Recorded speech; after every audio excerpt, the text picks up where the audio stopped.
انا عايزك تصحصح معايا النهارده عشان فيديو النهارده فيه مقارنه ما بين اتنين من احسن الموبايلات اللي نزلت لحد دلوقتي في 2021. وانا دايما هقول ان شركه فيفو دايما تحسها شركه كده موبايلاتها بنت ناس. اي نعم هي ما بتقدملكش احسن ارقام او اعلى ارقام في السوق، بس دايما الموبايل بتاعها بيشدك ليه. ومن كام يوم نزل الفيفو في 21، واحد من احسن الموبايلات اللي نزلت في سنه 2021. عشان كده قلنا لازم نعمل له مقارنه مع اكتر موبايل بيتباع في السوق وهو الاوبو رينو 5. خلي بالك احنا قارنا الرينو 5 بموبايلات كتير وكسب، يعني كسب في معظم المقارنات. خليك معايا الاخر عشان تعرف الرينو 5 برضو النهارده هيكسب ولا الفيفو في 21 هو اللي هيكسب. ولو الفيديو عجبك ما تنساش تعمل لايك وتقول لي رايك في الكومنتات بعد ما الفيديو يخلص، واشترك في القناه عشان الفيديوهات اللي تنزل الفتره الجايه. وبس كده، يلا بينا نبدا.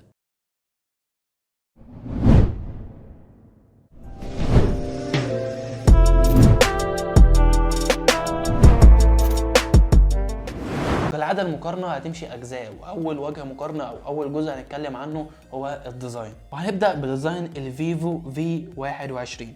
وحرفيا انا كنت لما بدخل ديزاين الرينو 5 مع اي ديزاين تاني كان بيكسب وهو مستريح، بس هنا فيفو قالت لا، انا كمان هقدم ديزاين شيك. الموبايل بيجي بظهر الكامل من الازاز عكس الرينو 5 اللي بيجي من البلاستيك، والفريم بتاع الفيفو 21 بيجي من البلاستيك. ظهر الموبايل شيك جدا وهتبقى حاسس ان انت شايل موبايل غالي. تصميمه يشدك مع وجود كلمه فيفو او شعار فيفو في جنب الموبايل. مستطيل الكاميرات اللي مختلف برضو عن اي شكل مستطيل كاميرات في الفئه دي. وظهر الموبايل معمول من المط عشان ما يبانش فيه اي بصمات. يمكن الشاشه اللي ممكن تزعلك شويه عشان هي جايه بالديزاين القديم وهو ديزاين الووتر دروب نوتش، ده ما بقيناش نشوفه او ما شفناهوش السنه دي خالص. احنا قلنا ديزاين الفيفو جامد، تعالى بقى نشوف ديزاين الرينو 5. عرفنا ان تصميم الفيفو جامد ويشدك، بس ده ما يمنعش ان تصميم الرينو لسه محتفظ بمكانته في الفئه بتاعته. تصميم بريميوم جدا وشيك من غير اي بهرجه، مع مستطيل كاميرات شيك برضو، وظهر مصنفر عشان ما يبانش فيه اي بصمات. الموبايل بيجي بظهر كامل من بلاستيك مع فريم من بلاستيك، وتصميم الشاشه بيجي بالتصميم الجديد بالبانش هول. والحين هنا صعبه بجد لان الاثنين بيقدموا لك ديزاين شيك، فانت بقى شوف الديزاين اللي يعجبك وعلى اساسه قرر. وكده نكون خلصنا كلام على الديزاين. تعالى بقى نشوف الشاشه بتقول ايه. وطبعا برضو هنبدا بشاشه الفيفو في 21. شاشه من نوع اموليد بحجم 6.44 انش بجوده فول اتش دي بلس وريفريش ريت 90 هرتز. والشاشه بتدعم الاتش دي ار بلس، وهنا برضو الشاشه ممتازه ويعتبر احسن شاشه في اللي موجودين في الفئه بتاعتها، في الفئه السعريه دي اللي دعمها الاتش دي ار بلس مع ال 90 هرتز. مع الالوان هتاخد شاشه ممتازه حرفيا ومش ناقصها اي حاجه. سطوع وزوايا رؤيه ودايناميك رينج والوان، كل حاجه مظبوطه في الشاشه دي. شاشه الفيفو ممتازه. تعال بقى نشوف شاشه الرينو 5.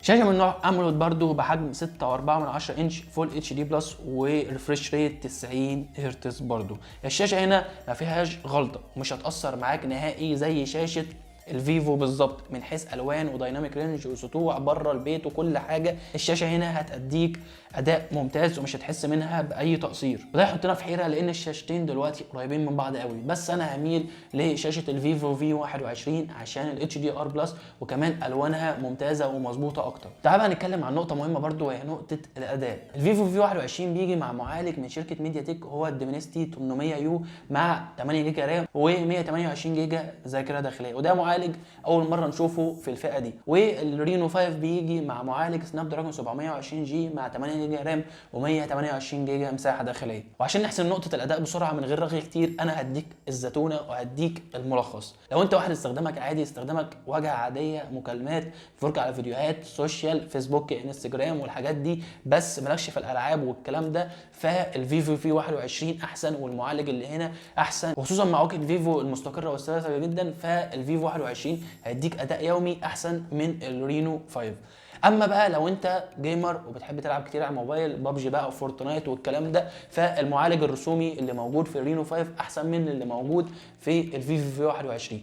فهي سهله خالص. لو انت عايز موبايل يمشيك اداء مستقر وما فيهوش اي تقطعات بس مالكش في الالعاب، هو الفيفو في 21. اما بقى لو انت ليك في الالعاب وبتحب بقى تلعب بابجي والحاجات دي وتهلك الموبايل اكتر، فخليك في الرينو 5، المعالج الرسومي فيه احسن. بس ده ما يمنعش برضو ان الفيفو 21 هيشغل لك بابجي والكلام ده كله، بس على اعدادات اقل من الرينو 5. كده حسبنا نقطه الاداء. تعالى بقى نشوف نقطه الكاميرا. هنبدا بكاميرات الفيفو في 21. الموبايل هنا بيجي بثلاث كاميرات بس الاساسيه، 64 ميجا بكسل وكاميرا 8 ميجا بكسل الترا وايد وكاميرا 2 ميجا بكسل ماكرو. الصور هنا قريبه من كل الفئه بتاعتها.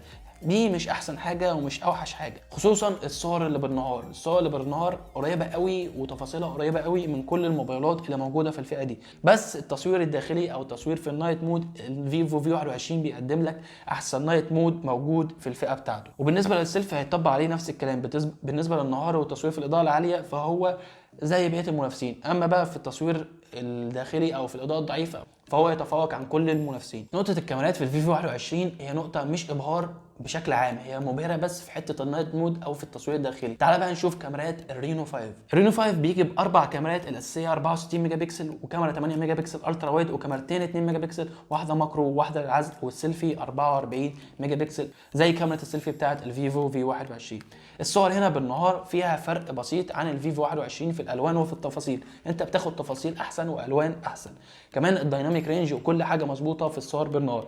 اما بقى بالنسبه للتصوير الليلي او التصوير في الاضاءه الضعيفه فزي ما قلنا ان الفيفو في 21 احسن. فبالنسبه للكاميرات مفيش واحد تقدر تقول ان هو احسن من التاني في كل حاجه، لا احنا قلنا تصوير بالنهار الرينو احسن، تصوير في الاضاءه الليليه او النايت مود او تصوير في الاضاءه الداخليه بوجه عام الفيفو احسن. تعال بقى نتكلم عن النقطه الاخيره وهي نقطه البطاريه. بالنسبه للفيفو في 21 فهو بيجي مع بطاريه 4000 ملي امبير وشحن 33 واط. اما بقى بالنسبه للرينو 5 فهو بيجي مع بطاريه 4310 مع شحن 50 واط. فاداء البطاريه احسن في الرينو 5. الاثنين تقريبا بنفس السعر في فئه ال 5500 جنيه، ممكن يزيدوا 100 جنيه او يقلوا 100 جنيه على حسب المكان اللي انت بتشتري منه. ونيجي بقى للسؤال المهم بتاع فيديو النهارده، اشتري الفيفو ولا الرينو؟ بص، تشتري الفيفو لو انت عايز حاجه من شركه مختلفه، حاجه مش مع ناس كتير، حاجه تكون بس انت اللي شايلها، حاجه تديك اداء في الواجهه مستقر واحسن من كل الموبايلات اللي موجوده، حاجه تصميمها شيك وحاجه شاشتها وواجهتها احسن من الرينو. تشتري الرينو 5 لو انت بتلعب كتير، لو انت واحد استخدامك كتير على الموبايل وبتحب بقى تلعب بابجي وفورتنايت والكلام ده كله كتير، فالرينو 5 احسن بالنسبه لك. كمان لو انت عايز حاجه من شركه معروفه شركه اوبو فافضل لك ان انت تروح تشتري الرينو 5، هتلاقيه مع كل الناس وفي كل حته، فلو انت عايز حاجه من براند معروف او شركه معروفه. وبس دي كانت مقارنه النهارده. ما تنساش لو الفيديو عجبك تعمل لايك وتقول رايك في الكومنتات وتشترك في القناه عشان الفيديوهات والمقارنات اللي هتنزل الفتره الجايه. ولو عندك سؤال اكتبه لي تحت في الكومنتات او تعالى على الانستجرام اساله. وبس كده اشوفك الفيديو الجاي وسلام.